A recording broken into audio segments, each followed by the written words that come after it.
Good afternoon to all of you. Thank you so much for taking time on such a busy week. It's probably the busiest week with everything going on in the World Bank and the spring meetings, that I know that time is valuable. So to have you here in our residence in this little piece of Colombia in the middle of DuPont Circle is really an honor. So thank you all for being here. I would like to a special welcome to Len Estrada, our Minister of the Environment, that is here with us, made a special trip to be with us today. And Juanita Villaveses, who's our Deputy Minister of Finance, to all the folks here that are here in the panel that will be introduced in a few minutes. Our Ambassador at Large for Women's Affairs, Arlene Tickner, who's also with us today, and to all of you here that are joining us. For me, it is really important to have all of you here, partner countries, leaders of international organizations, members of the expert review group, colleagues from civil society, academia, and the private sector. It is a true honor to welcome you for the presentation of Healthy Debt on a Healthy Planet. That we are really excited to be able to not only listen to what the report says, but to follow up on your recommendations. In Colombia, we're very proud to have co-sponsored this initiative alongside with France, with Germany, and Kenya, under the Paris Pact for People and the Planet. And we gather here today not simply to present the report, but to reaffirm a principle that is more urgent than ever before. And today, in what is happening in the world, which changes every day, every minute practically. The news changes, the news cycles used to be 24 hours, now they're just a few hours with everything that's going on. Makes all the most important to emphasize our commitment to multilateralism, to understand that the problems of the world must be resolved by all of us, by all of our countries, and that the crises we face are all interconnected, and that despite each country with its own national interests and priorities, we have to always think that we all live in the same planet and have responsibilities that are shared. And it's thanks to the leadership of President Gustavo Petro that Colombia has placed sustainability and climate change and climate action and financial action at the heart of our national and international agenda. President Petro has insisted, and I think it's obvious, that today's financial system is simply inadequate, insufficient for the challenges that face humanity, that face the crisis of the climate, of the great challenges that have to do with energy transition, with sustainability, with defense of biodiversity. And his vision of a more equitable, resilient, and nature-positive development model inspires our efforts, not only at home, but also in our engagement with the global community. This is why President Petro insisted so much in this initiative of the group of experts. It's part of how we see countries as important as Kenya, France, and Germany, and many others as well, because we know there are folks from other parts of the world here with us tonight, that we will continue, and the president insists, despite the challenges that we face in the world, to continue these efforts. You know that now Colombia heads up the presidency of CELAC, which brings together Latin America and the Caribbean. And Colombia is committed to strengthening regional and global cooperation and advancing integrated solutions for climate, for nature, for debt and development. These are not isolated cases. They are deeply interconnected, and they demand a new spirit of solidarity, new ambition, new views, and new innovation. We are called to build economies on a healthy planet. We must break down silos, reform financial systems, and invest in the resilience of nature, of people, and societies. And we must do this together. Multilateralism, and we are firmly committed to multilateralism, must be more than a process. It must be a vehicle for delivery. Colombia is ready to work with all of you to transform the recommendations of this expert review into reality, a reality where sustainability, where equity, where prosperity go hand in hand. So let us seize this moment together, understand that the challenges today are greater than they were a few months ago, but that time, the clock keeps ticking. And the sooner we act, the more we will be able to tackle and face the challenges of today. And we will be able to build a virtuous circle of green, resilient, and inclusive growth for this generation, but above all, for the next. Thank you very much.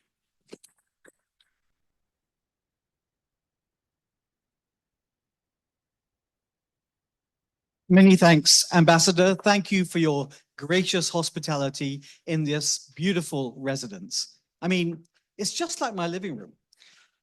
My name is Avinash Persaud. I'm very proud to be a member of the Independent Expert Group.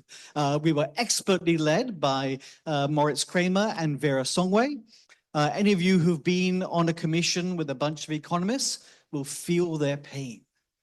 But we were very expertly led. I'm the special advisor on climate risks to the president of the Inter-American Development Bank. I'm very happy to be your chair this evening. I believe this is an important report. It makes some important contributions on how developing countries live with debt and how we can turn this vicious cycle into a virtuous cycle for healthy debt on a healthy planet. I think this is a great moment for us to thank the governments of Colombia, of Kenya, of France, and Germany, who brought us together and made this happen. And I'd also like to thank the amazing secretariat we all had, this ECLAC, ODI, FDL, and ACET. And for the members of the groups, the expert groups, we have to say we felt there was a seamless secretariat. It's amazing that it was made up of 4 totally different institutions. The order of, if you're in this room, you would have got a copy of the report, a summary of the report.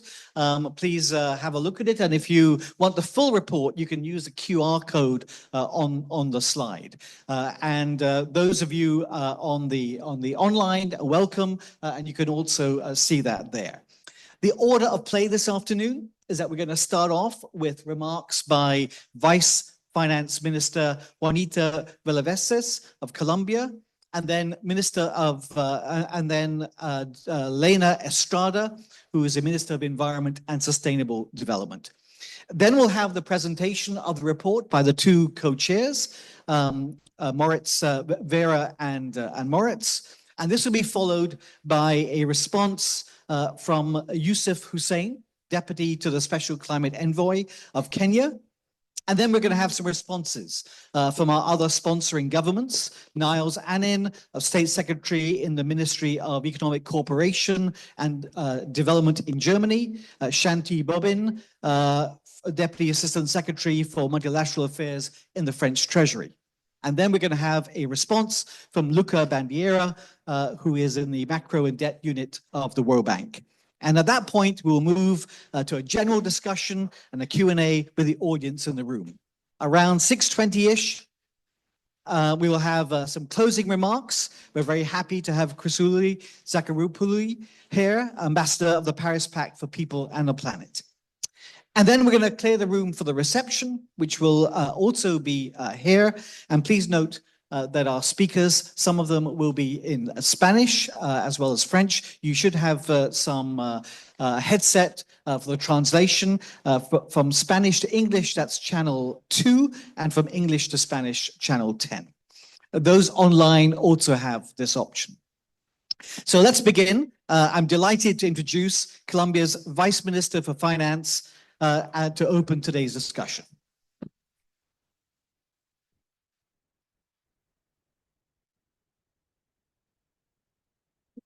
Thank you very much, Embajador. Good afternoon. Good afternoon to everybody, to all the expert group, and to all the people here in the embassy. For me, it's an honor to be here launching this report, one that comes at a critical inflection point for our economies, our society, and our planet. The Healthy Debt and Healthy Planet report captures a truth that we in Colombia know really well. The future of fiscal responsibility, environmental resilience, and social equity are intertwined. We cannot address one without addressing them all. Achieving nature-positive development pathway that meet the ambitions of the international commitments will require structural economic transformation, involving significant financial resources from all sources. This comes in a context where developing countries face fiscal constraint and high capital cost. Therefore, there is an urgent need for financial instruments that adapt to these realities and advance in the transformation of the current financial architecture to unlock the financing needs to meet these goals. AIM's successive crises, climate, and other catastrophes, sovereign and debt problems have become one of the biggest obstacles to realizing sustainable development. Although multilateral leaders have increased concessional lending in response to this shock, many developing countries continue to face high debt services burden and borrowing costs, which limit their fiscal space and their ability to address poverty and inequality and invest in sustainable development. And here I want to say, I'm saying we, no, I refer to Colombia as well in a really strong way. We are facing all these difficulties that I just mentioned. To ensure the debt and credit sustainability assessment are more accurate, objective, and long-term oriented, the IMF and the World Bank should continue to refine debt sustainability assessment to better take into account SDGs spending needs, better capture climate and nature risk, take into account investment and their impact on long-term sustainability growth and development. In Colombia, we are doing our part by taking action on multiple fronts. Through the Ministry of Finance, macrofiscal models, and other analytical tools, we are embedding climate and nature consideration into our fiscal framework. This means that sustainability will not be a side project or an externality. It will be on the core principle guideline, how we plan, how we invest, and how we grow. For example, in Colombia, Ministry of Finance, we analyzed the dependence of Colombia GDP on ecosystem services and found that 48% of Colombia GDP in 2023 is generated by industries with a moderate to a very high direct dependence on nature. Colombia government is also promoting technical discussion on how the proper functioning of the fiscal rule can strengthen its stabilization role while providing greater boost to economic activity. Under our leadership of CELAC, the ambassador already said that this year we are amplifying the financial model across Latin America and Caribbean region. We are pushing for a new paradigm of financing, one that values ambition, resilience, and equity, and that recognize the investment in nature and climate is investing in stability, growth, and prosperity. But we must be honest, the scale of the challenge requires systemic changes. It is not enough for countries like Colombia to do our part domestically. The international financial architecture must evolve to reduce the cost of capital for sustainable investment, to reward countries that prioritize resilience and to unlock resources for those who need them most. We are ready to lead. We are ready to partner. We are ready to deliver. Let us work together to turn the vision on healthy debt and healthy planet into a new norm and a new normal, not just for Colombia, but for all the world. Thank you.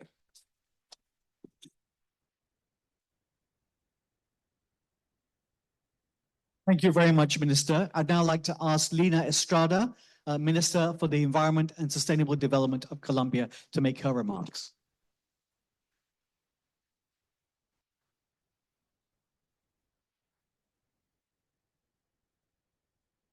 Muy buenas tardes. Good afternoon.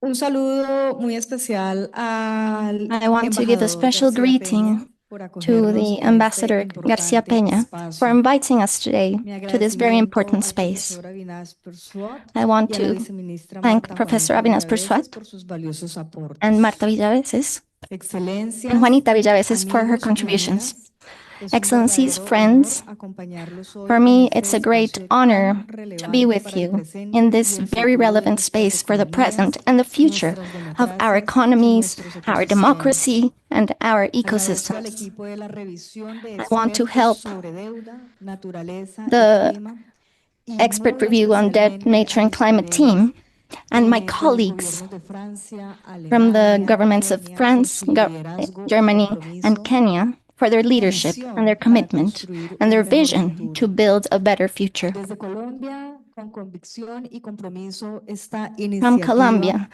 with conviction, la asumimos porque we creemos carry que out la this arquitectura initiative financiera because we global believe that the debe global financial transformarse si architecture queremos must superar be la triple crisis transformed if we planetaria, want to overcome la the triple deuda crisis: insostenible, el colapso unsustainable climático debt, y la pérdida acelerada de la climate collapse, biodiversidad.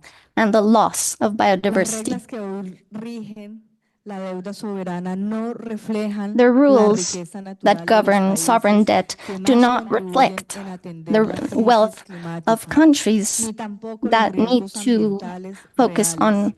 on Los climate esfuerzos que hacen los crisis, países para climate proteger action. bienes públicos The efforts of globales countries to como los protect bosques public tropicales, assets el such agua as o la rainforests, biodiversidad water, deben or biodiversity intensificarse. must be strengthened. Muchos de nuestros países Many of se our ven countries castigados por los mercados financieros a pesar are de sus overburdened by esfuerzos por financial cumplir con las metas markets climáticas despite their globales efforts y to por meet proteger la global biodiversidad. climate goals and protect biodiversity. Esto no solamente es inaceptable, This is es unacceptable, además but profundamente also ineficiente. this is Porque inefficient, sin financiamiento because transformador without que a permita transforming reducir el financing that endeudamiento de can los países, reduce no habrá indebtedness, una transición justa. there will be no Sin fair aliviar las transition. cargas fiscales, no We habrá have to espacio relieve para invertir fiscal en burdens mitigación, in order to adaptación, invest in mitigation, restauración in y en comunidades adaptation, resilientes. and in resilient Por communities. eso celebramos este informe, That is que why identifica we con celebrate precisión this los report, problemas históricos because de la it deuda y identifies the propone historical problems of soluciones debt, concretas, and it proposes innovadoras concrete y and innovative viables. solutions Soluciones and que viable incluyen solutions. desde mecanismos These innovadores para solutions países que se encuentran include en una innovative situación de capacidad mechanisms fiscal for reducida por countries las that have a obligaciones de la reduced deuda, fiscal capacity hasta because of their ajustes debt en burdens, los criterios de riesgo and it del also país proposes que adjustments incluyen in el the risk reconocimiento del criteria capital for natural. countries that include En Colombia recognition of estamos natural avanzando hacia assets. una economía In Colombia, regenerativa, we are una moving towards a economía que regenerative entiende que la economy, naturaleza an no economy that es un understands lujo, that nature sino is la not a base de luxury. nuestra It herencia, is the basis bienestar of our y heritage, desarrollo, of our wellness, of tejiendo our development. consensos para preservar la vida, la So we cultura have to y la build biodiversidad. consensus to preserve life and Asimismo, biodiversity.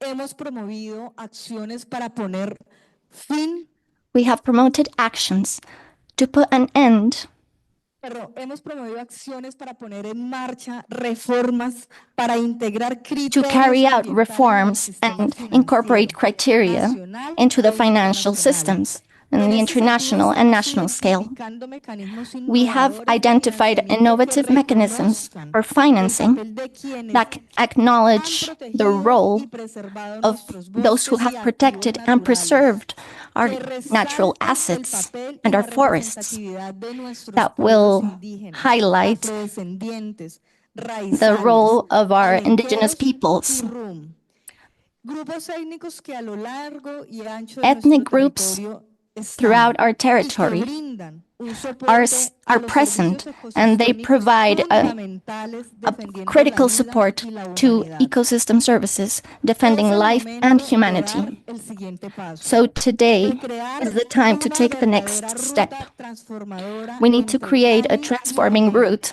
que permita between consolidar las Cali and metas, Belém implementar las to propuestas y consolidate convertirlas en goals, implement resultados proposals, tangibles en and el turn marco them del into tangible multilateralismo. results in Reitero el the llamado a todos multilateral los framework. actores, So I gobiernos, call upon organizaciones all financieras, agents, governments, inversionistas, financial organizadoras institutions, y a la investors, sociedad civil rating a ser agencies, parte de and este the legado. social society to be Muchísimas part of gracias this y legacy. bienvenidos. Thank you and welcome.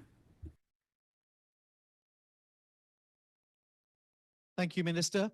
So you've heard some context, some background. Now I'd like to invite the co-chairs of the expert review, Vera Songway, Moritz Kramer, to give us a short presentation.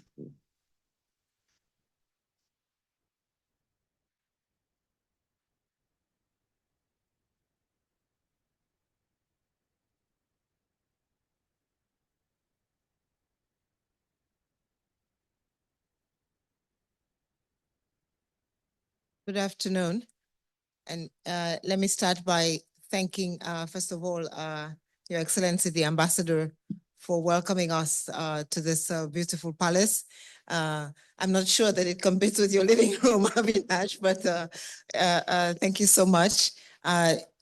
When we did the first report, we went to the embassy. I think it is very fitting that to launch the report itself, we come to the palace and in this august setting. Thank you so much to the ministers, to all the ministers that are here, and particularly to the 4 countries, of course, Colombia, Germany, France, and Kenya, for having commissioned the report.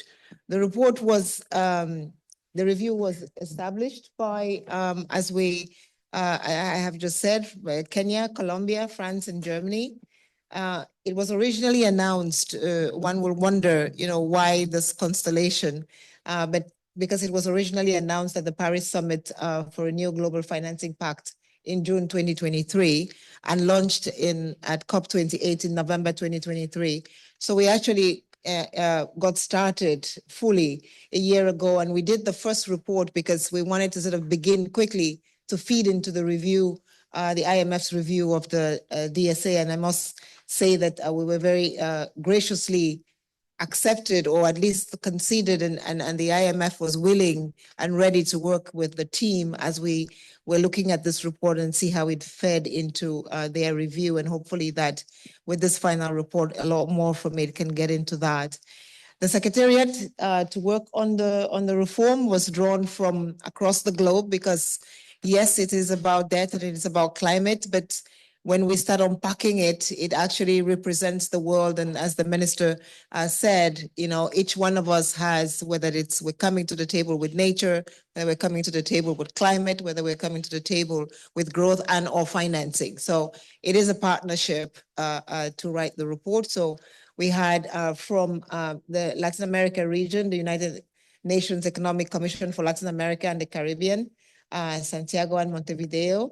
Then we had ECLAC, and then we had ODI Global in London with the team out there. We had the Finance for Development Lab in Paris and the African Center for Economic Transformation in Accra. And so thanks so much to the teams. I think Avinash made a joke that, when you pull a group of economists together, you never know what you will get. And the passion that you have, and then you add onto that the climate people, and then forget about the economics passion, you get even more passion, and this is the group that worked on the report, and I think that the passion was good because it meant that everybody was coming to the table with a very clear view of how the terms of reference were right, something that will change. We had to build on something. And I think everybody was passionate about their views. And yes, we had some compromise in the end, but Really, really thanks to all of the teams. This was really a collective piece of work. I think I can safely say that everybody held a pen at some point during the process, and sometimes many times back and forth on what are the compromises that we want to do. So thank you so much to all of the team that did this work, and this was in addition to everything else that everybody was doing. Just to give a sense a little bit of where we are, the context, why we're doing this. Sorry, I keep seeing you trying to yes, okay. The IMF's most recent analysis, actually the most recent analysis says that, you know, growth is going down, debt is going up, interest rates are going to be most likely going up. I think even when they were writing their report, Liberation Day, Independence Day hadn't happened. And so if you take those analyses, it's going to get even tighter, the overall international landscape. So we are dealing with a landscape that is highly, highly uncertain, but that was already quite challenging for many countries. The IMF assesses that we had at least over 40 low-income countries that were already facing difficult debt incidents. There were some of them in debt distress, some of them facing liquidity challenges, many of them spending a lot more resources on servicing their debt rather than on health, education, and or investments to renew their capital formation. However, as we know, very few have defaulted over the last few years. And one of that is because, as the ambassador said, but as was also repeated by the minister, the international financial architecture is not even prepared for when, even though we keep saying that there's countries in debt distress that may default, we're not prepared for when they default to be able to handle it effectively, efficiently, and in a swift way. And so we do need to do something about that. And so, you know, what is actually happening is countries are trying not to default. And as Mahmoud would say, it is a silent crisis because people essentially are defaulting on development and not on debt. Because if you default on debt, you get into a 4-year problem. So you might as well default on development. Don't spend more on investment. Don't spend more on education. Don't spend more on health. And at least you're still pretending to survive, but you're actually in a lot of pain. So we do need to fix the G20 common framework in a much faster way. And a lot of work is happening on that. And so we're very grateful that that is happening. Meanwhile, there is a huge nature loss that we are also seeing. I think if we look at the latest numbers, we've lost 60% of our biodiversity species. And this is not just a number that we pull out. It actually then means that we begin to get new forms of contagious diseases that we don't know about because, you know, some of them were being protected by nature and the environment that we didn't even appreciate until we started losing it.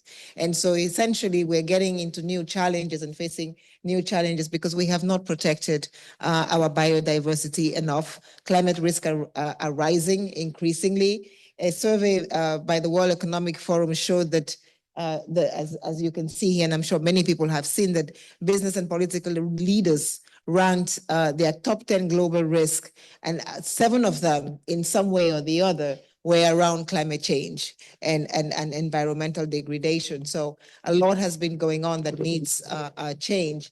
As the IMF said this week, economic and financial uncertainty and downgrades to the economic growth are resulting not only from the uncertainty that we live, but also from climate change. And so what we need to make sure of is that those countries, as we know, 20%, the G20 countries are responsible for 80% of our climate problems. And so essentially we do need to ensure that the poorer countries, and particularly the small island development states, are not left with an envelope of debt that because they're trying to deal with the climate crisis. And that is the purpose of this report.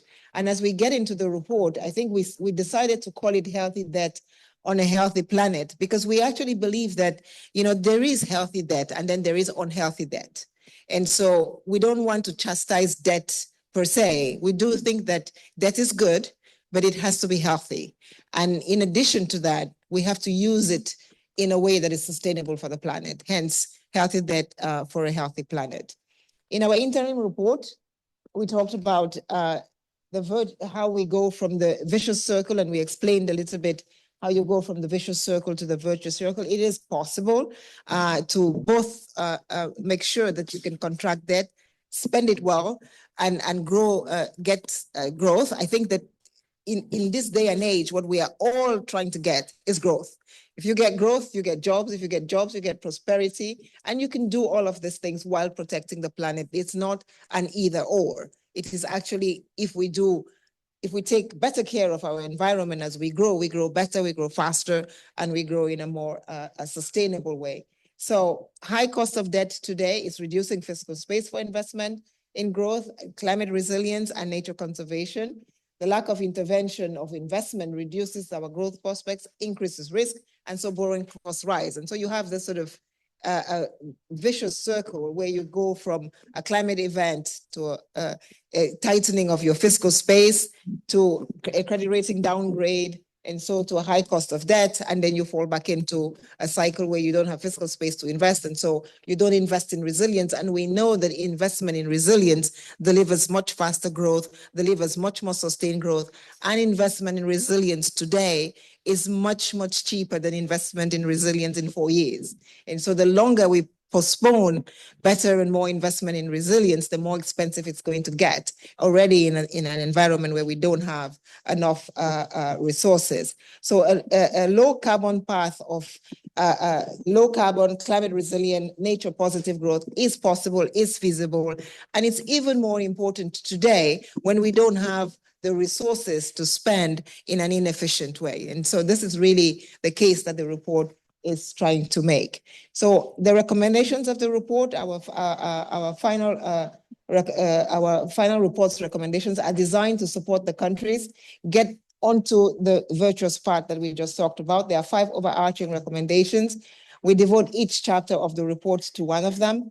The first one is mainstreaming nature and climate into macroeconomic and fiscal analysis. And so this is essentially getting the IMF to put climate and nature into its DSF analysis, reducing debt pressures to enable nature and climate related investment, scaling proven approaches to tackle debt, nature and climate together, unlocking private capital via new mechanisms and instruments, and equipping countries to manage debt and investment more sustainably. So let me take each of them. And the way we're going to do it is I'm going to take a few, and then Maurice is going to take the rest. And so first, mainstreaming nature and climate in macroeconomic and fiscal analysis. So first, we make some detailed recommendations on how the IMF and the World Bank can further revise the debt sustainability frameworks. The critical mechanisms for which that we use essentially to determine what is the fiscal space or what is the borrowing potential and the borrowing capacity of many low income and middle income economies as they go to market. And essentially what we are trying to do is to say that if we start to incorporate climate and nature into this, then we are actually doing the right macro fiscal projections for those countries. And just to give a sense of why this is important is, as I always say, when there is a climate risk in a climate event in a country, the growth dips. Growth dips really quite substantially, but it doesn't come back. When we had COVID, for example, in many of the developing, in many of the developed economies, what we had was 2020, 2021 growth collapsed, but by 2022, everybody was back to trend, and then we continue going on trend. When you have a climate crisis, you dip, and then you stay there. You don't go back to trend. And so essentially your fiscal space is much tighter, and it can stay much tighter for another 4 or 5 years. If you're Mozambique, it stays tight for 4 years, and then you have another climate crisis, and then you fall even further down.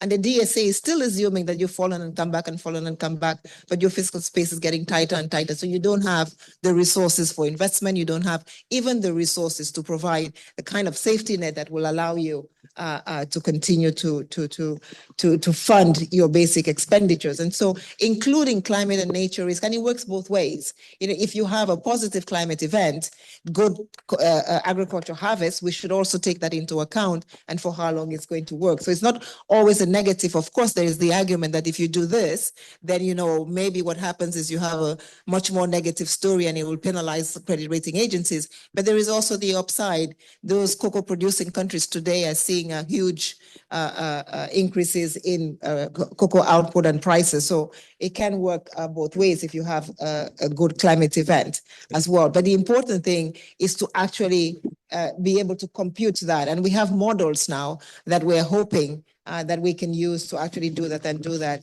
in a way that is included. So this is a really vital part of a good debt sustainability assessment, is to show, how you can invest also in climate and nature and how that would reduce or improve your long-term growth prospects. The second is we believe that credit rating agencies should follow the lead of the World Bank and the IMF to incorporate climate and nature even further into their debt sustainability, into their ratings analysis, to make sure that the rating analysis, and I think Colombia is a good example of that story, so I won't tell it here because we all know it. And third is vital that not just the DSAs, but the underlying macroeconomic and macroeconomic financial models used by the IMF and the World Bank are indeed also accepted by the countries and also integrated into the country and the central bank's models to better incorporate nature and climate factors. And so essentially you want to have an all of government comprehensive use of the model. So I think one of the things that we try to continue to reflect in the model is not just that we do a DSA and then that's the model has been done, but this DSA needs to reflect a whole of government assessment and internalization of the fact that nature and climate flow through not only the Ministry of Finance or the Ministry of Environment, but every ministry, so that the fiscal framework is actually a fiscal framework that internalizes that climate and nature across all ministries, across all sectors, and also at the central bank, the National Development Bank, because hitherto it was just, okay, let's talk to the finance minister, let's go the climate environment minister to say something about nature. But it is, as we know now, a systemic macroeconomic issue that needs to be taken as a whole of government. Drawing on the work of our experts, Irene, as well in particular, we saw some particular merit, and one of the models that we're using, which is the stock flow consistent model, is a model that is already being used by the European Central Bank. So hopefully, over time, we can harmonize these models. We looked at the fact that, yes, people would say it's being used by the Europeans. Can it be used by low and middle income countries? We are able to say the answer is yes, because there has already been some testing in the World Bank and other places to use elements of this model for some countries. So we're hoping that as we move from here, a few more countries will actually, offer to have DSAs done with them, and where we can incorporate this model so that concretely we can go out and say, this is how you do it. There's 2-3 pilot countries, and that, France, Germany, Colombia, and Kenya can then ask, the IMF and the World Bank to now fully incorporate it, because we will have good examples of countries that have done it. And we're hoping that we can start with Kenya and Colombia, maybe, since you're already anyway part of us, as we go forward. Different groups of countries, of course, are in different positions, and they will need different things too as they go ahead. First, Kristalina Georgieva, of the IMF, said this week, those facing genuine solvency issues should be supported to reschedule their debts. I think one of the things we do in the report is try to agree that, there are countries that have solvency issues and countries that have liquidity issues, and so we should treat them differently. We believe that there should be green rescheduling processes available, which will allow countries to be able to dip and obtain a debt relief in a manner that is allows them to have a higher investment and fiscal space. One of the things that we have seen, even with countries that have gone through debt restructurings, is that you come out of your debt restructuring still with such tight fiscal space that, and it's the case of Sri Lanka, for example. I think we all know this, so we can say this without asking for Chatham House rules. But, if you go from a debt to GDP of 132 and then you reschedule and go through a debt workout and you end up at 98, you really still don't have much fiscal space. Actually, the probability that you're going to come back again to do something more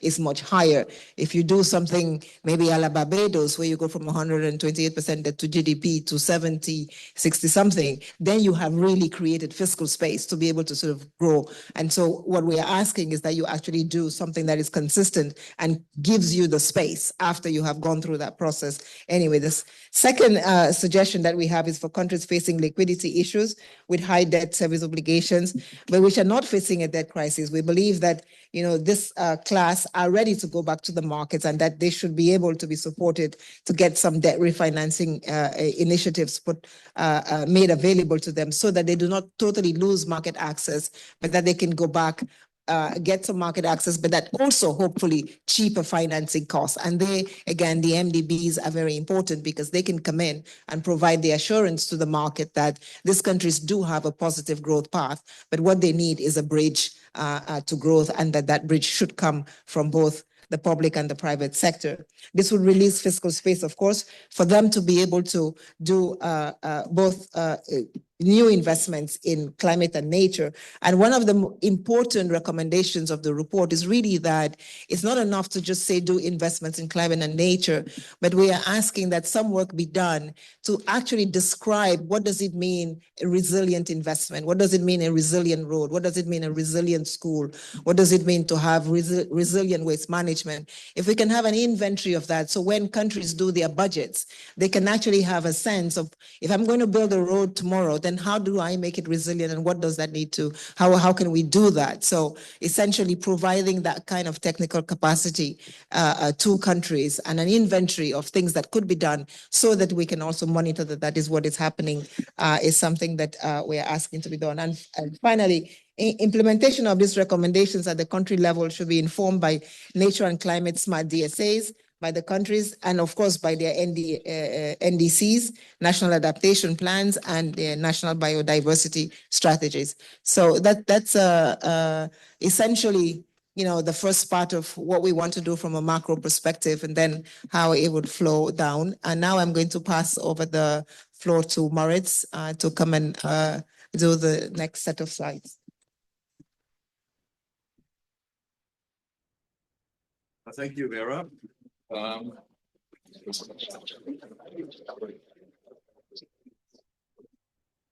You're not done yet. The next set of recommendations that we developed have to do with just scaling up things that already exist, just make them more powerful. And this is sort of section C here, if you like. And a lot of this is building on the roadmaps that already exist, G20 MDB roadmap. And this is very important, just to put this into context. The MDB lending as a share or disbursements as a share of GDP of the recipient countries has halved over the last 25 years. So we're actually doing much less, although the absolute amounts are larger. And the capacity of the MDBs to lend to those countries has, in the last couple of weeks, increased, because we realize that not only, as Vera pointed out, the economic environment is getting harder, but we also have, a cutback in, for example, in ODA on the bilateral side. So it needs to be compensated somehow. So we call for a recapitalization of multilateral development banks. So please don't say we're naive. We know that the economic and political environment right now is not super conducive to this. It is still important. We are hopeful that at some point in the future, the time will come where this is possible again. But even right now, what you can do, and we explain how this could happen, you could experiment, for example, with hybrid capital, which doesn't require all the members of the MDB to actually put new capital in. So this is an important element, because we do believe that recapitalizing and using multilateral development banks is one of the most effective ways to support those countries, because you can actually leverage 4 to 5 times. So if you had an increase of 10 billion into the whole system over 10 years, then you could actually increase the lending by up to 500 billion. And if the recommendations of the capital adequacy framework task force are implemented, it would be much higher than that. So it is important. We also think, and this is a complementary recommendation, that there should be new instruments that allow for longer term lending to those countries for nature and climate related investments. We also call for, and this is number 7 here, so we're moving swiftly on.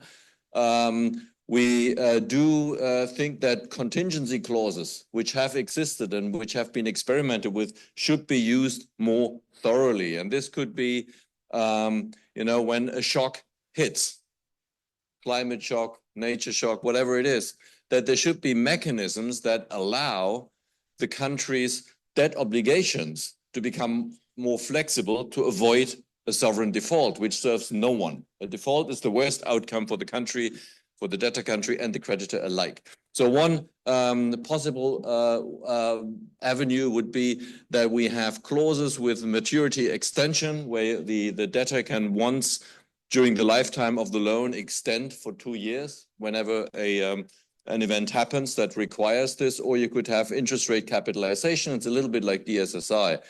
A second best option would be to have a better definition of shocks in the climate resilient debt clauses, CRDCs. We think this is second best because you never know which shock is going to hit you.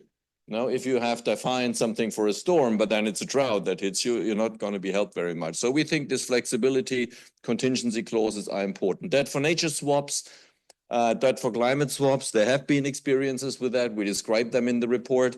We recognize that they would probably be used for a relatively sort of limited amount. This is not going to solve the debt problem of countries which have a lot of debt. This is sort of, when you have pockets of high yielding instruments, it has high transaction costs.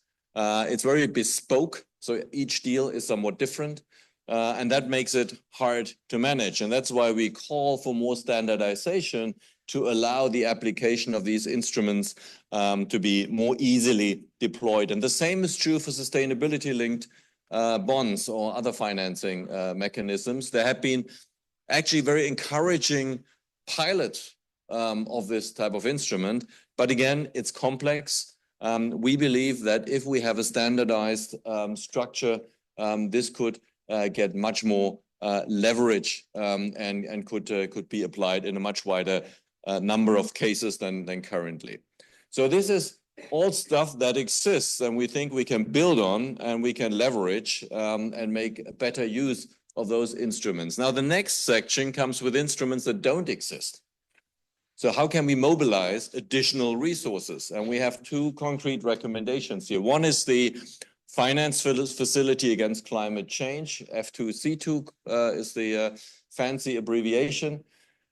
And this is pretty much sort of built on the model of IFIM, for those of you who are familiar with it, or the Next Generation EU, meaning that you have a special purpose vehicle. It's a structured product. An SPV issues bonds, and those bonds are backed up with commitments of donor countries.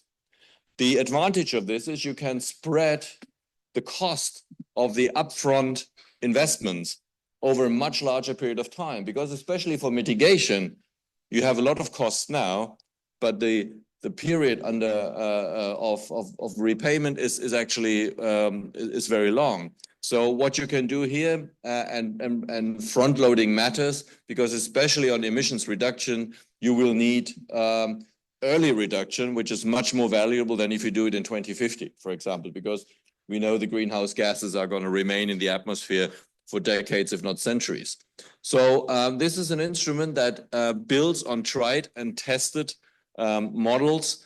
We know how the rating agencies will rate it, and we have some detail in the report of how this could be brought about. So it's basically a bridge from the future to the present. So we overcome the problem that neither the countries, the borrowing countries, nor the donor countries have a lot of money in the budget right now. So you spread this over a much longer period of time.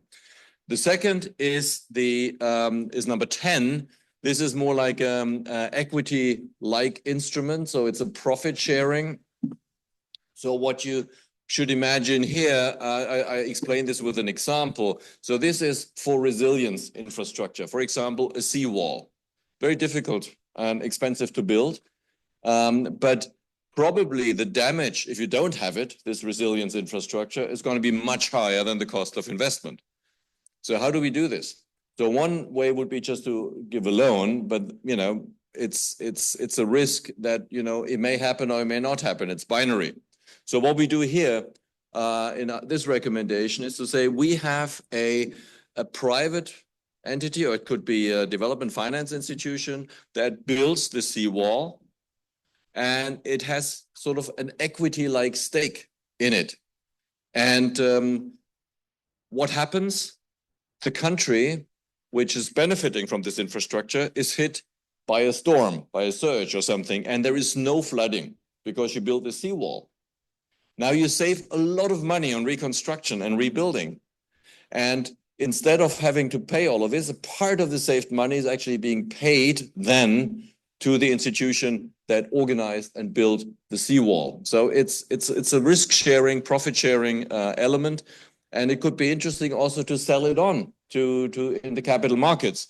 I could imagine that reinsurance companies are actually interested in that, because they usually, imagine you have a hurricane and Barbados had this protection and Grenada does not. And imagine if neither of those have it, the reinsurance company has to pay out in both cases. But if they buy this protection instrument, they actually pay in one case and get money in the other one. So it cancels each other out. There's no correlation to economic risk or business cycle risk. So we believe this is really innovative. It hasn't been done, to our knowledge, in any meaningful scale, but it's really sort of a further development of public-private partnerships. So almost there, don't despair.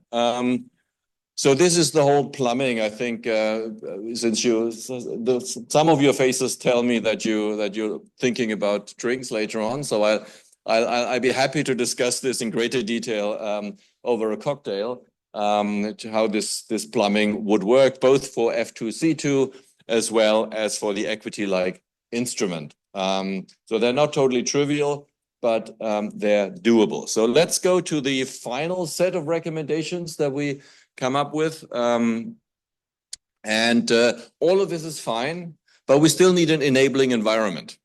We need an environment where countries are better able to be the masters of their own destiny. And one very critical element is domestic resource mobilization. You know, we're thinking about how can we leverage the MDBs, how can we leverage sort of official development assistance through instruments like F2C2, equity-like instruments, and so on and so forth, that nature swaps. But we know from other studies that around 60%, or more than half at least, of the funds needed to prepare the so-called global south for the climate and nature crisis will have to come from domestic resources. And that's very difficult. There are many countries which have well below 15% of GDP in revenues. And that's difficult to bring up. We in Europe, we realized that in the Eurozone crisis, when the IMF came in and said to Greece, well, you just have to raise your revenue and then you're good. Well, it's easily said, but hardly done. So it's you need more support. You need more strategic guidance. And actually, since we're here in Washington, not having enough revenue happens to the richest of us. The problem of the United States is not that the rest of the world is exporting too much to it, but the country saves not enough. If the US government had the same tax take as the G7 average, we wouldn't have a 6% deficit, we would have a 5% surplus. So, you know, it's not a problem of emerging and developing countries. It's a political problem also to overcome it. It's not popular typically to say I'm going to raise taxes. So we need to prioritize this, however, because otherwise the external funding will not be enough. And one way to start is to reduce or eliminate eventually harmful subsidies, usually for fossil fuels, and instead expand the scope and the application of carbon pricing. And some middle-income countries have made actually pretty good progress on that, although there's still a way to go. So finally, we always realize this when there is a restructuring of sovereign debt, that there is one side, the creditors, who are super well prepared, who have like an army of advisors and legal and economists and whatnot, and they've done this before. And then there's the country who doesn't really know the forest for the trees. It's so complex. So we need to empower, to create an enabling environment that the debtor countries can actually sort of negotiate more or less on an even basis. And for that, we recommend a one-stop shop with technical assistance. It's pretty much everything you ever need when you financially fail, you find there. But not only when you fail, but also how to actually manage your resources, how to manage your debt, and also including how to improve your domestic resource mobilization. So all of these recommendations that Vera and I have been throwing at you, and we've been working on this for 6 months, and we're trying to do this in half an hour. So it has to be sort of a very broad brushstroke, and I hope you forgive that. So all of these things are sort of complementary. Ideally, one would do as many of these things as possible. But we're happy to see sort of if there's progress on one end or the other, we take it, right? So, but now we have the report. So what? What's next? So just very briefly, and this is the last slide, I promise. This is sort of our diplomatic strategy in quotation marks, how we want to move this forward, because writing the report is one thing, but you need to actually get it into action. And for that, we're working with other debt commissions. We're not alone doing this, and many of you know that. There's one of the UN Secretary Generals. There's a commission, one by the Vatican, and of course the South African G20 group has expert group exists as well. We try to connect and bring as much content and substance of this report into this discussion. And here are a couple of, this is really, even I can't read this and I'm standing right in front of it, so don't even try. But I'm telling you where we're trying to go with this, to pedal our wares, so to speak. There are 4 particular international fora this week, which at the minimum we want to participate in. One is the Hamburg Sustainability Conference. We try to get into the G20 process. We thinking, of course, as many of you, about the Finance for Development conference in Seville, and the Baku to Belém roadmap and COP30. So this year there's a lot happening on that front, and we think the timing is now good. We are armed with a dozen recommendations. We're gonna try, with your support, to throw them at the decision makers, and we count on your support. We thank you very much also to the World Bank and the IMF and all the other stakeholders that we had interactions with and who helped us in getting to the stage where we are. We think we had a lot of encouraging feedback. And I close with thanking all of those in the room that were part of this. Thank you very much.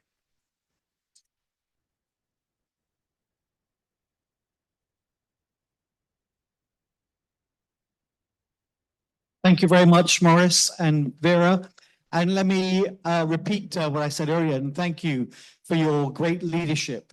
Leadership is a word, even though there's so little leadership in the world today, is a word that's often used. Their leadership style was was delicate, gentle, prodding, pushing, making sure we found common ground and compromise, but always humble. And so thank you very much again. Wonderful. You've heard the main conclusions of the report. Before we go to Q&A, let's get some responses. And to kick that off, Yusuf Hussein will kick us off with that. He is the Deputy to the Special Climate Envoy in Kenya.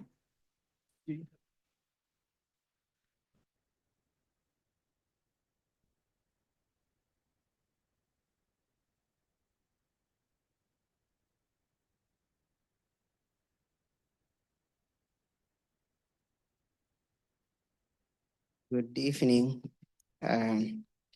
I want to start by thanking the ambassador. Sorry. I want to start by thanking the ambassador, His Excellency, for giving us an opportunity to launch this report from this beautiful palace. I also want to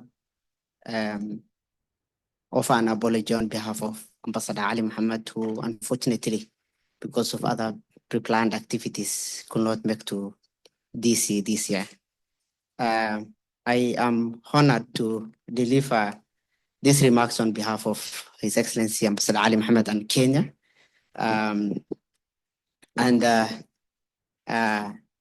want to convey his full support and appreciation to the co-chairs, the expert group, the secretariats, and the sponsoring countries, the 4 countries, for their dedication in producing this report, which is a healthy death on a healthy planet. This is not just another technical publication. It's a powerful and timely contribution to the conservations that has been long overdue. For decades, the global dialogue on sovereign debts have been framed through a narrow economic lens, prioritizing short-term repayments, narrowly defined sustainability metrics, and creditor-driven decision making.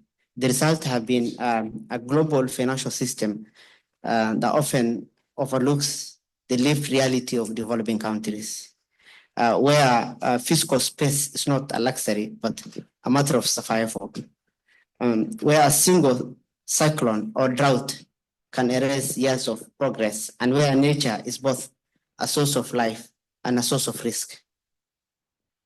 We have long argued that climate change and biodiversity loss are not peripheral to development finance.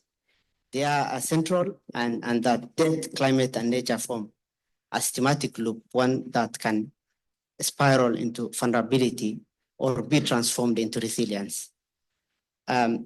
This report marks a turning point.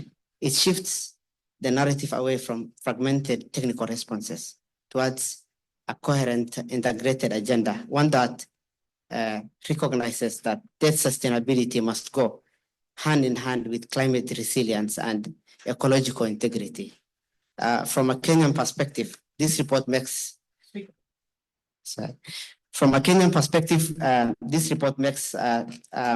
vital contributions to the global discourse. First, it defines the sustainability for the 21st century. For far too long, countries have been evaluated based on models that ignore the exposure to climate shocks, the cost of resilience investments, and long-term risks of environmental degradation. This report rightly calls for urgent reforms of the debt sustainability framework used by the international financial institutions.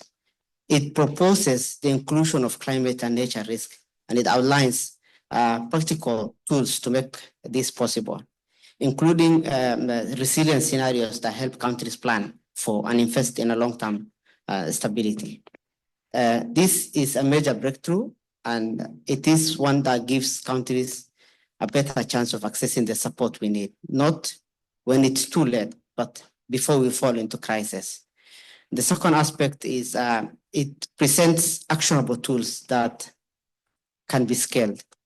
The report distinguishes itself by offering not just analysis, but a suite of concrete scalable solutions that can reshape how we manage and structure sovereign debts. It outlines the set of innovative instruments, including debt for nature swap and debt for climate swaps, interest rate pay down facilities, climate contingent instruments, and the proposed financial facility against climate change, F2C2. These mechanisms are designed to mobilize concessional capital and address the high cost of finance without deepening debt distress. While these ideas are not entirely new, the report refers them with a clear implementation roadmap, if that can get the political will, making them accessible and actionable for governments and financial institutions alike. The political momentum for such reforms is growing, and the financial rationale behind them has been long strong. The third, and I think the most crucial one, is how we're going to link this with implementation capacity. We know that ideas alone are not enough, and many of our Ministry of Finance, Planning and Environment are under-resourced and overstretched. The report acknowledges this reality and calls for embedded technical support, a local technical support actually, and a coordinated assistance platform to support countries in operationalizing these tools. This is a powerful recognition that effective reforms requires not just innovation, but investment in institutional capacity.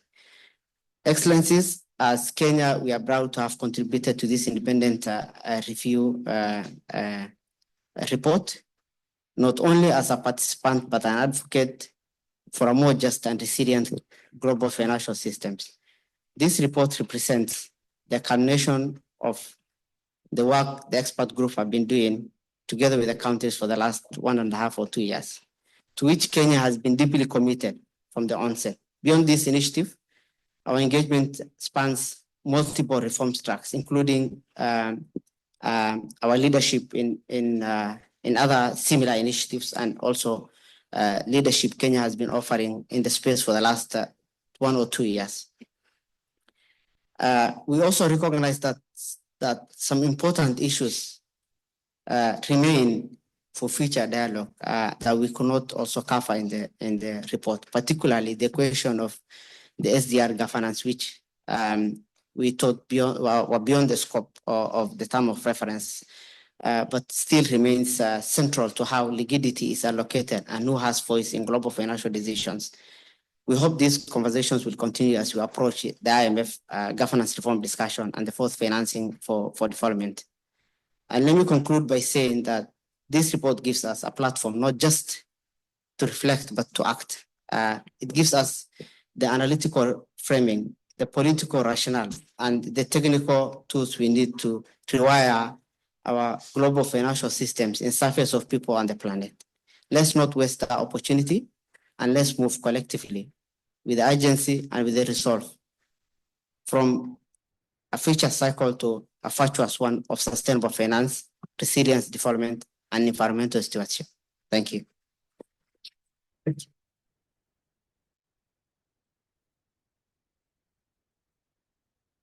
Stefan, thank you for that call. For the next remarks, I'd like to call on Niels Allen, who is the Parliamentary State Secretary of the BMZ, the German Development and Cooperation Ministry.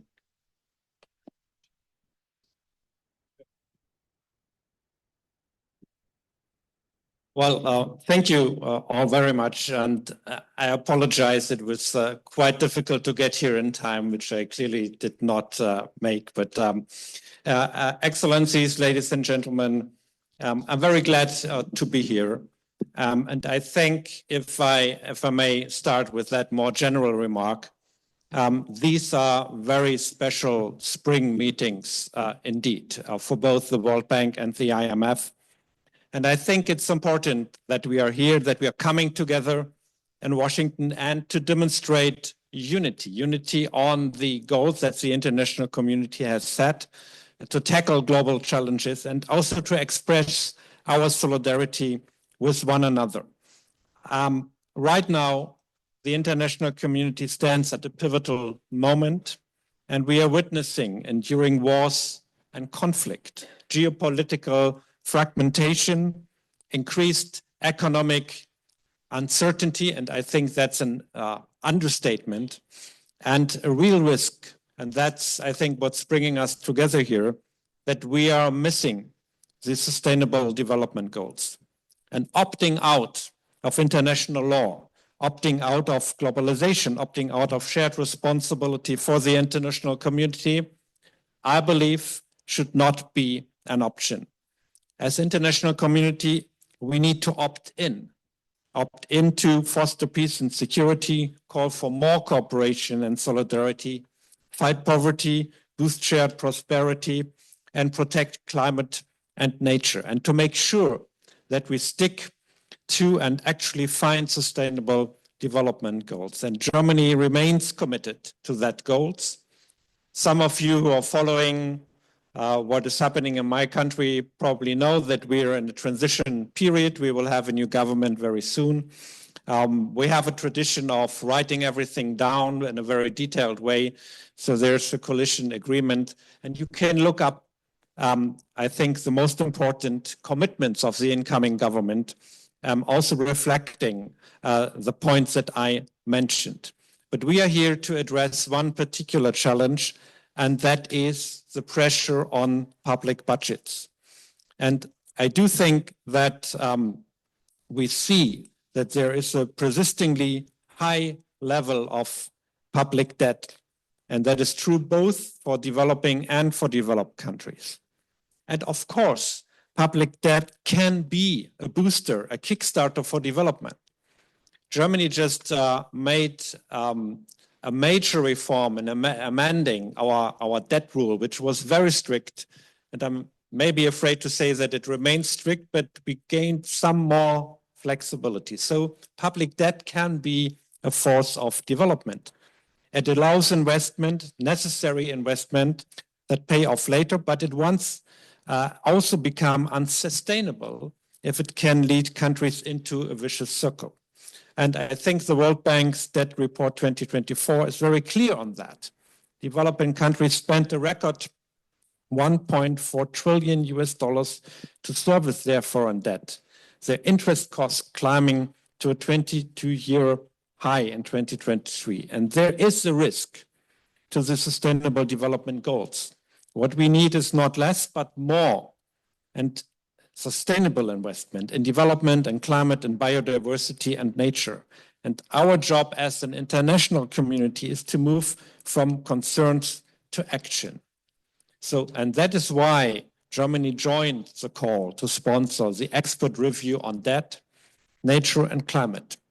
We believe this review points out that new solutions are needed if we want to preserve our planet and our livelihoods for future generations. And to move forward, we need well-grounded, informed analysis, and we need advice. And this is why the experts are coming in. And I want to thank the team that has been putting all this together. And I don't want to speak too long, but maybe, if you allow me, to make some more general comments on my first impression on the review. First, there's a call to mainstream nature and climate in macroeconomic and fiscal analysis.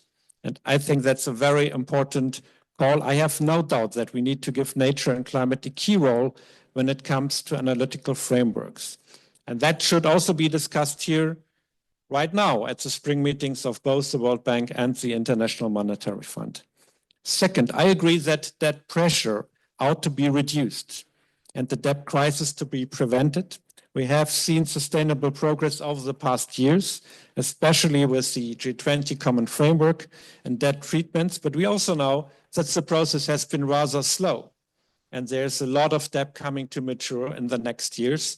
And this is going to be an additional stress factor to the factors that I mentioned before. So Germany supports developing countries in reducing debt and preventing debt crisis in several ways, with technical assistance, with grants instead of loans, but also with debt swaps, which I think are very important. So, ladies and gentlemen, there are many points that I think needs to be discussed and should be discussed here, but I was asked to give a brief reply. We really think it comes at the right time, and I wanted to thank everybody who have been putting that together. I really hope, and we all have a responsibility, that the recommendations will become part of the public debate in times where there's a very narrow focus on this question, a very narrow focus on this question. And I think what we all need to understand is, if we just debate technically the question of public debt, that's fine. But things are interconnected. There is less investment in development and humanitarian spending. There's less political investment in solving the solutions. There's political pressure on the SDGs that the global community had agreed upon, on the Paris path. And so we are really at a tipping point here. And I hope that the members of the United Nations and the members of IMF and World Bank make clear that we all have an obligation to stick to what we have decided. Did not come from nowhere. It is based on a process. And I think that is for the upcoming discussions, which are going to be difficult, which will require pragmatism. No problem with that, but that is going to be very important, and that we listen to scientific expertise. That should be a no-brainer, but I'm afraid it needs to be mentioned here. So thank you very much, and I again apologize for being late.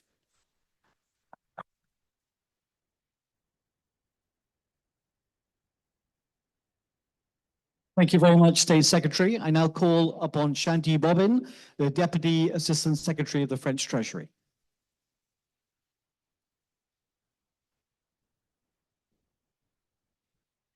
So, first of all, buenas tardes y muchas gracias a Colombia, al embajador, la ministra, por acogernos. Good afternoon, and thank you to Colombia, for the ambassador, for the ministers, for giving us our welcome here. The speech in Spanish, so it will be easier.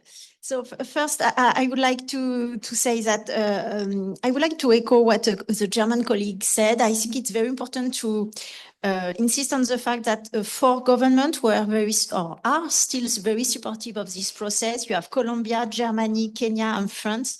And the 4 of us, I think we are very supportive of this important independent review. It's also a signal of multilateralism, of the fact that we are different countries, but really able to come together and to ask for this independent review. It was already recalled, but I would like to stress that the idea was emerging from President Macron at the Paris summit back in June 2023 for what we now call the Pact for Prosperity for the People on the Planet. And then I would like just to echo what Vera was saying. If you allow me, when I was listening to you, it really made me think of one key sentence we like to repeat, is that you cannot disentangle fighting against poverty and preserving the planet. Both things really go hand in hand. It's not one or the other, it's one with the other. And I think, as it has been said also, at the present juncture, it's important today in these spring meetings to recall this. And also, I would like to say, again, to echo Vera, but what has been said before, in other words, it's not only about economic development that what we are talking about, it's about sustainable economic development. And we really do think that word matters, and the word sustainable or in climate, for instance, really do matter. So then, well, just wanted to stress that. And this approach is really at the heart of the 4-piece agenda, 4-piece secretariat, and 4-piece special envoys that are here today. And also because we want to look at how the international financial system can better respond to these 2 big challenges, fighting against poverty and also climate and global public goods. And so in this context, a huge thanks to the co-chairs, Vera, Moritz, for accepting to co-chair the review, and so to all the experts, and also for all the think tanks that have been working behind the scene. As Vera said, there is a lot of work. And France has been a very committed sponsor. And somebody said among economies, there are passionate discussions. I can say even between the economists and the government's representative also, there are sometimes passionate. It makes people laugh because it's ringing a bell, let's say. So, but so on this fully independent review by leading experts, obviously as a government, we do not agree with each and every single word or each and every single proposal that is in the report. But we do think it's very helpful to have this valuable piece of material to follow up the analysis, to follow up the debate, because definitely we need this debate to move forward. And it's important to feed the international discussion, because there is not one single actor. Of course, we are all in this multilateral boat, would say. But let me, I will not comment on each and every proposal. I think it will be too long, of course. I would like to pick up 4 proposals among those that have been presented previously. First, on this first, I will really completely echo also what my German colleagues just said.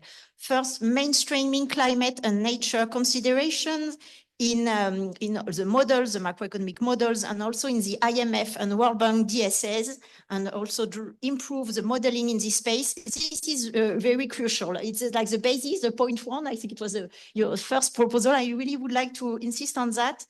Also say that IMF and World Bank have already made significant progress in this respect, and the report really highlights areas where we could go further. And then I just also wanted to say that macroeconomics is very important, but you said it again, Vera, before, but I think it's really worth underlining it, is climate and nature are macro-critical issues that are to be included in our macroeconomics analysis. So this, perhaps if there were only one point to take out of this, it would be this. But then I have a second proposal I would like to highlight is what you said, Moritz, on broadening domestic resource mobilization efforts, especially in states with tax revenues below 15%. I will not elaborate too long on that, but that's true that to put it in a nutshell, of course, you can have a sustainable debt if you have also a sustainable revenue basis, and see if you have a broad base of domestic resource mobilization. So I will not insist too much, but this is also crucial. Also, a third proposal is a one-stop shop of technical support to bolster debt management. So also as part of, I must admit, I'm also in charge of the secretariat of the Paris Club. So we are very interested, I can say, of better management. And it's very important to make sure that countries are fully empowered to manage their debt effectively and to make the right choices. So this capacity development, technical support on the proposal in the report, we fully support. The fourth one is contingency clauses and putting in place the climate resilient debt instruments across all creditor classes to ensure that debt is more resilient to climate and nature shocks. So this is something already existing, and that has to be scaled up as it has said. And just also to say that France already includes this kind of clauses in our intergovernmental treasury lending. And we really want to encourage other creditors to really use this kind of clauses. And so I was saying, of course, we value the analysis, the report, the proposal, but it's normal also to say that we still remain to be convinced, or we think really the conversation must go on some proposals. Some we are skeptical also from a political economy point of view, and I think it's good to have the debate. I will just pick a few. I may be a little technical, but I would say, if you in really mainstream climate and nature, and if you have a climate friendly or nature friendly debt sustainability framework on a debt sustainability analysis, then I think it's somehow contradictory to call for green restructuring, because you have already put the green element, nature element in the DSS. So then when you have the restructuring, it will be sustainable for everything, and you do not need to have like a green restructuring. So it may be a little like for the DSA geek, but there are some in the room perhaps. And then also we think we should be always mindful when we make a proposal of what will be perhaps the unintended consequences.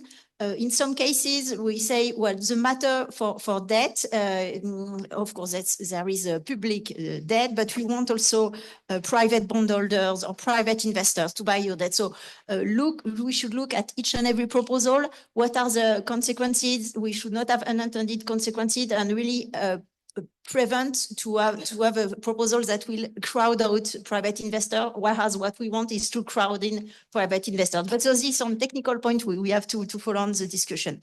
And perhaps also, as we are here, I guess you have had also a lot of meetings at the IMF, World Bank of the last few days. But something we say also as a government is we want to rationalize international architecture, not to have too many new funds and so on. So when we want to create one more, we really wonder what would be the value added, how it would fit it in the structure. And then perhaps to conclude, I would like to echo Moritz that he was saying we should remember that MDBs, multilateral development banks, are a very useful instrument. And perhaps because you can sum up this with one word, because of leverage. I think MDBs have leverage. It's great. I completely agree that we have to be very mindful of political economy and perhaps be careful about the numbers. You say, well, putting big numbers may not be realistic at the present juncture, but we have to get the most of the CAF review, optimizing the balance sheet, and also trying to use all available instruments. You told about hybrid capital, but I would like also to stress that there is a portfolio guarantee that can be used to also enhance the capacity of the banks. And just to finish, I wanted to say that France decided to provide two portfolio guarantee, one for IBRD for the global challenges, and also the first one for IDA, for the IDA 21 replenishments. So this is also a signal that, well, when we can perhaps not do the first best, a big capital increase, because it's quite challenging, but we have really other innovative instruments, for instance, portfolio guarantee, and you can also add this in your toolbox. Thank you.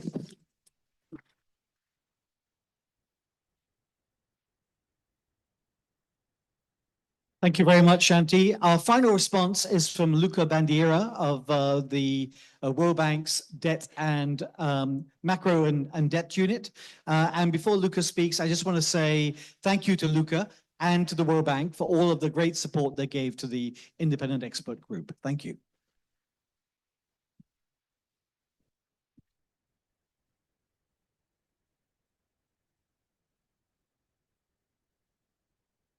Good evening, everybody. Thank you for having me here. Thank you very much. And thanks to the Ambassador Garcia Peña for hosting us. Thank you, Vera, Moritz, and distinguished guests. First, let me apologize on behalf of my boss, Manuela Francisco, the Global Director of Economic Policy, who could not be here today, so that's why I'm here. Try to relate her words on this issue. And thanks for the process that you have followed with us. Now we have accompanied the development of this analysis through the World Bank Global Debt Team and the Climate Change Group. And we had productive discussions and very fruitful exchange of views. And let me highlight that one of the first lesson that we can learn from this impressive research is that collaboration takes time and effort, but then the result is a rich body of knowledge of true value to stakeholders. And this is the same approach that the World Bank, the IMF, and the G20 presidency takes in the Global Sovereign Debt Roundtable to achieve tangible results. This report is very important, it's analytically sound, it's timely. It takes, in our view, the right approach, looking at the challenge from the lens of physical space. And I think much more should be done in that context. And let me summarize our views. We agree on many of the issues. Definitely, we think that all the topics are highly appropriate. We may have some polite criticism, but let me highlight a few points. First of all, we fully support integrating nature and climate into economic analysis for more informed lending and borrowing. And I think the World Bank is putting a lot of effort in developing analytical tools, models that then inform our country climate and development reports. And drawing from different models and integrating the results in order to produce scenarios that address both climate impacts, low carbon scenarios, in various economic contexts. And I think this input influence potential output in the macroeconomic frameworks through factors of production, sector value added, investment paths through climate and development investment needs. And I think the World Bank also developed expertise in leveraging the wealth of available climate models to create scenarios that are relevant for communication of these models' results.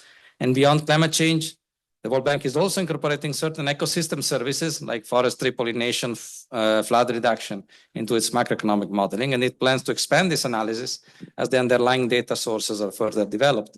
And on top of it, what we are doing is trying to map these results into the debt sustainability framework, right? Especially the debt sustainability framework for low-income countries, so that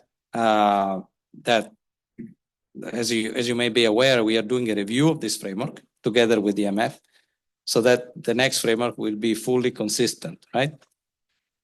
Climate and nature smart DSAs. This is the task.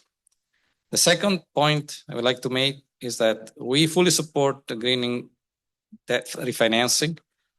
As Shanti already noticed, we caution though, with respect to greening debt restructuring, if this would complicate the restructuring process further.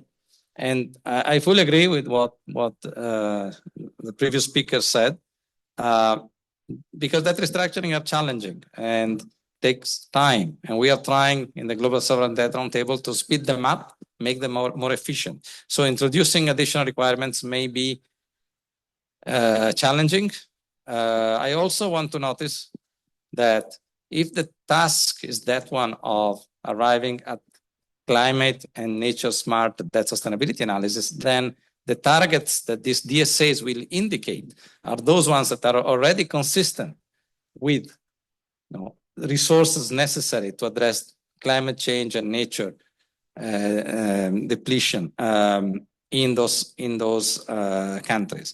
And therefore, the targets, the consistency will be ensured not by changing the debt restructuring framework, but by changing the debt sustainability framework.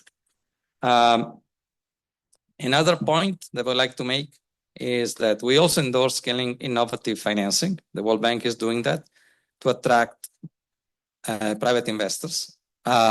We caution against using structure that may actually not be favored by the private sector. What I mean with that is that we think that debt management operation that smooth the service profiles and lower debt costs are the objective that also the World Bank is pursuing in the three-pillar approach. But the alternative presented in the report risk being assessed as a distressed exchange by credit rating agencies, forcing all creditors to provide IDA-like financing and there's a significant present value loss for non-concessional loans. And this risk not reducing risks and cost of default, but because it would entail a de facto default, basically. So I think some caution should be exercised there. Also, related to innovative financing, let me also advertise the fact that the World Bank, in the context of the three-pillar approach, is actively pursuing opportunities to help countries conduct debt for development swaps in order to use resources freed up by debt swaps for development purposes. You may be familiar with the experience that Côte d'Ivoire had in conducting one of those operations that was not for climate, but for education.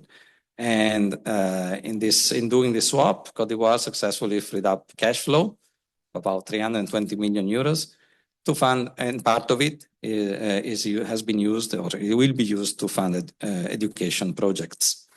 In addition, the World Bank adopted climate resilient debt clauses in the countries that are most vulnerable to natural disasters. In this way, these clauses are designed to provide financial flexibility in the face of climate-related shocks, ensuring that countries can maintain that sustainability while addressing climate resilience. And on top of it, we want to include a way in the debt sustainability framework, a way to provide credit to countries that actually are structuring their debt portfolio with these clauses, right? And they use these instruments in order for them to minimize the impact of shocks. Finally, let me also remark that the World Bank Group has a strong commitment to enhance the transparency providing technical assistance and enable governments to build capacity and improve the design and management of fiscal and environmentally sustainable debt and investments. Our goal is to facilitate sustainable economic growth and tackle pressing regional and global challenges. And before I end, just because we are here hosted by the Ambassador Garcia Peña, let me highlight our deep and long-standing collaboration with Colombia on climate-sensitive debt instruments. 4 years ago, the government of Colombia established a green bond program with technical assistance from the World Bank Sustainable Finance and ESG advisory services. And with the bank support, Colombia developed its framework for sovereign green bonds. And the first bond issuance went on to be awarded the Sovereign Green Bond of the Year by Environmental Finance in 2022. So that's actually remarkable. And also more recently, in February 2025, the World Bank approved the fourth disaster risk management development policy loan with a catastrophe deferred drawdown option, CAT-DDO for short, for Colombia. And this loan serves as a bridge financing that can be partially or fully disbursed in the event of a high impact natural disaster or health events. This type of instruments is key to the country's financial strategy to reduce its fiscal vulnerabilities to disasters. I think thank you then for the opportunity to be part of the discussion, and congratulations to the authors, really. And I look forward to learning more. Thank you.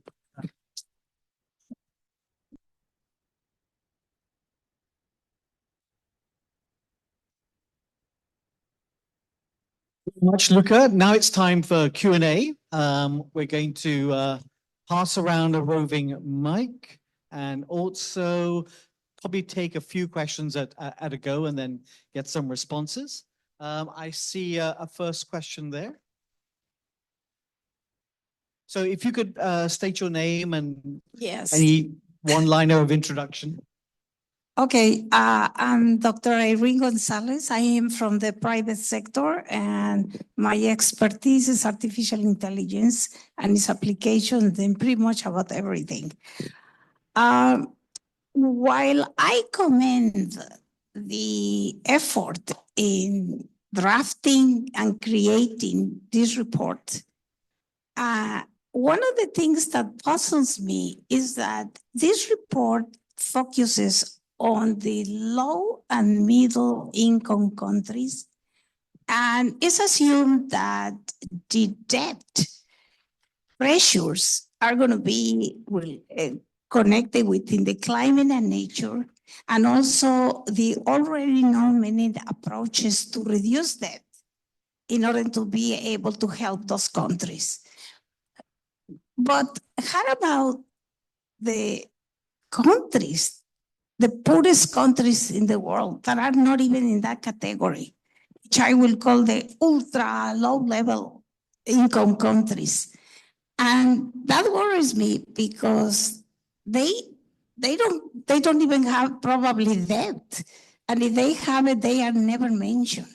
And I'm talking about these small countries that are on the Southeast Asian coastlines and small islands and all of them, which are really the victims of the excesses of the big powers in terms of climate destruction, in terms of destruction of biodiversity, destructions of pretty much everything. And now, in addition to that, now this country is going in the opposite of what it has just been beautifully discussed. And it's more oil, more destruction of the land, more destruction of diversity, more destruction of species. And you read the news today.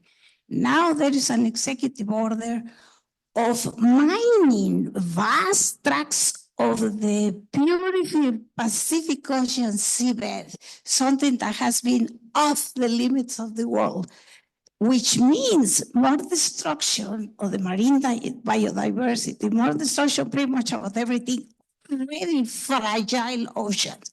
So I would like, especially the groups of countries that are preparing this, to give me a comment why it's very quiet in terms of the very ultra low level income countries, because they are never mentioned.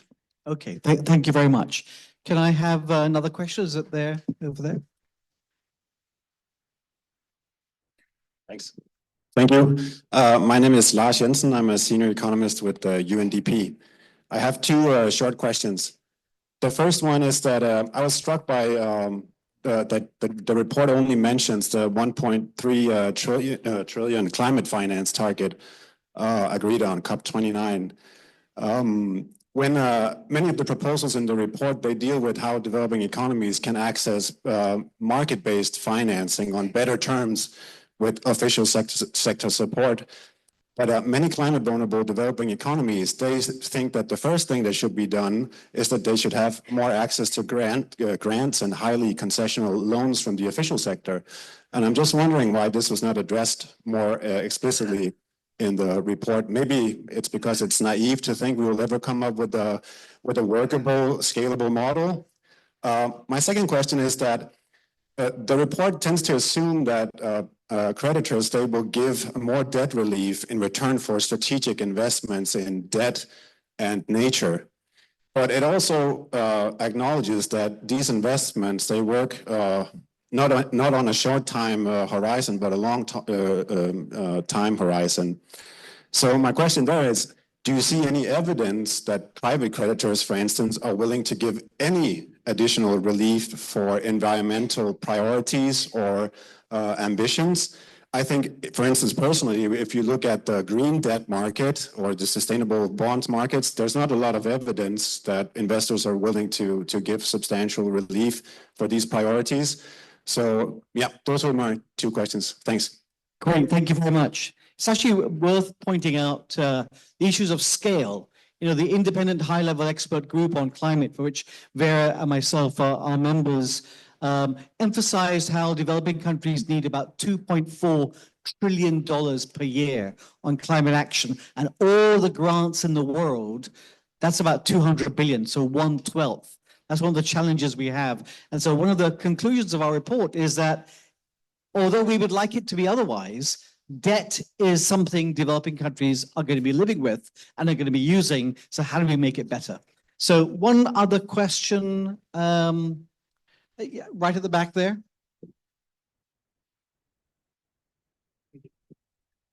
Thank you so much for the conversation. I feel like it's very relevant, especially in the conditions that we're facing right now, where development is suffering pretty much financially.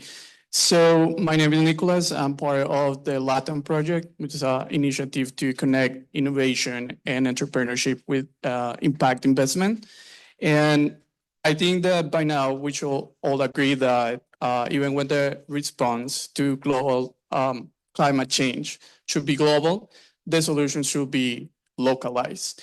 And my question will be, during your research and evaluation, did you give any consideration to public-private partnerships and to a way to overcome the gap in debt in these countries, and maybe creating a stimulus to impact investment and supporting entrepreneurs that are already working in innovation solutions for nature-based and social-based issues that you already mentioned in here, because that's probably one of the ways that we should shift the idea of development working from debt to maybe a more impact investment kind of way.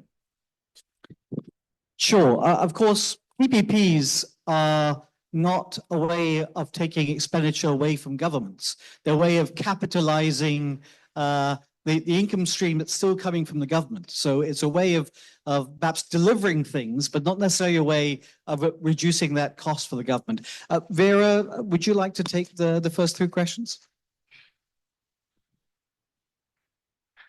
No, thank you. Thank you very much. I think those were important questions. Maybe I start with your question. I think it's a very important question. Of course, one of the things that we were trying to do was to not sort of redo everything. I think, as Maurice said, there's 7 different commissions looking at debt. And we wanted to do a couple of things that were actionable, but also to build on what has already been done and there have been 2 or 3 reports, including the MDB report, which Shanti mentioned, and the CAF report, which have talked a lot about sort of capitalizing the low-income countries, the whole sort of need for grant financing for low-income countries. Of course, IDA and the protection of IDA, the work that we're doing on the RSD, of course, I think so. And in the report, what we do say, rather than sort of repeat everything that has been said in this report, is just to say we endorse all those recommendations. So implicitly, we are, I think, supporting what has been said in those reports, focusing on sort of grant financing, which is an important component. And I think I said, I don't remember, but I think I may have said we do not believe that the lowest income countries should be borrowing to work out their debt. And the lowest income countries are actually PRGT and the IMF assessing countries, or really 30-year out either country. So they are not putting on, and then also the seeds, of course, you talked, sorry, the small island development states are also an important, I think, area that we have to focus on, and they also need the funding. So no, there is, of course, independent countries can make independent decisions about what they do with their national assets, and that eventually affects the global commons.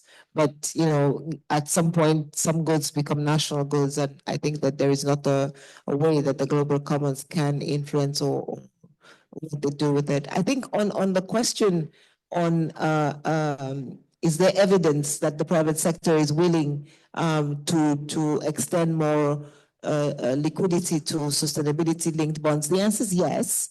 I think that what we are seeing in developed economies is that there's a huge growth of sustainability-linked bonds being used in the developing world, because we don't have enough of the sort of monitoring and evaluation and enough research on the use of proceeds. It's a very difficult instrument that has not yet sort of been able to be internalized. It's a $2 trillion issuance sector. So there is demand. When you look at the global sustainability-linked bonds, there is not demand when you look at low-income countries, precisely because of much more issues of reporting, transparency, and evaluation. We hope that if we can do some work on that end, maybe there will be more work that is being done. But that was not the purpose of this report. And so we've been looking at things that could scale and where we want to go as we go forward with them. I think on the private sector side and the PPPs, and maybe I leave this to Morris, but I think we did talk about PPPs and how we can use them. So maybe. Yeah, thank you. I think some of the questions reflect that we only had, we couldn't really go into all the details. Actually, the report is slightly richer than what we could convey here. So on the PPPs, for example, I mean, the example that I mentioned when I gave the presentation is this equity-like instrument, which is effectively a PPP. It's a little bit innovative, but without the private sector, this is not going to work. And without domestic resource mobilization, this is not going to work. Without more development funds, it's not going to work. So we need all of this, and we want to fire on all those cylinders. Well, cylinders usually 4. So what's the 4th one? It's grants. Yeah, that was mentioned as well. So, for example, on the F2C2, this special purpose vehicle, and the idea would, for the very low income countries, the ones that you had in mind, or small island economies which are at risk of disappearing, these funds would actually be grants, right? It's ODA in the end. Whereas the better off countries would get concessional rates. So it's in there. I invite you very much to read it, to contact us throughout. We're committed to make this better. This was our best shot, but there's so much knowledge in this room. Surely, if we had you all in the expert group, would have been better still. But I don't want to think about how the coordination would have panned out. So I'm actually quite glad with the group we had. Thank you. Thank you very much, Morris. Now I'm getting feverish signs from the organizers that we're way out of time. So I invite you to ask your questions during the drinks, all the difficult ones to Moritz and Vera, but also Stacey and I are here for the easy ones. And to finish us off, I'd like to invite Ambassador Krasula to come and give us some final remarks. Thank you very much.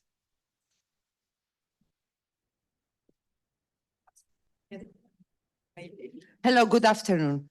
I'm Chrisa Karopoulou. I'm former Minister of Regional Development, and I was at the beginning of the new financial pact. My idea was exactly, my dear friends, that how we can speak about all these things outside from the bubble. That means that the ideas are there, the expertise is there, but we have to have politician and political will. And this is the question, my sister Vera. So the job that Moritz and Vera and all the experts that you realized is fantastic. It is exactly the spirit of what we called the 4P. It was that people who have the same interest, the people who are former bridge, people who doesn't say the North and the South, the East and the West, they want to work together and to make proposition for a better world. The debt is a big problem all around the world, including my country. We speak a lot when the debate, no? This is the reality. When I was born in Greece, knows very well what is the question of debt. My family also understood what is and what cost to the Greek. So here we have the possibility that we have the World Bank that is under reform, the IMF, and this year the United Nations is under reform. So who will have the courage to propose new things? I think that we have this will, all of us, and we have to push. And that's why I believe that this community that we have of 4P is doing that. We try to discuss together, and I think that we have to continue to push during the milestones. I think Nice, it's a good. When we speak about ocean, it is very important in Seville. And that's why I want to thank you. I want also to thank the 4 different governments with different stories that came together to support this. And now, as you spoke more about diplomacy, I think that the true job that we have to do together, and is where the 4P can help, is that we have to identify leaders who will bring these ideas and some of their recommendation during the milestones meetings. Voila, I'd like to say thank you very much. Thanks to the ambassador of Colombia to have us, and thanks to all of you who continue to believe in solidarity, as Pope Francis, that he was very engaged for the debt relief. And I have to say that I was thinking about that. I know that, Vera, you were part of this group. So here we are. All of us, we hope that the solution are there. We want to see the courage now, the political courage. Merci.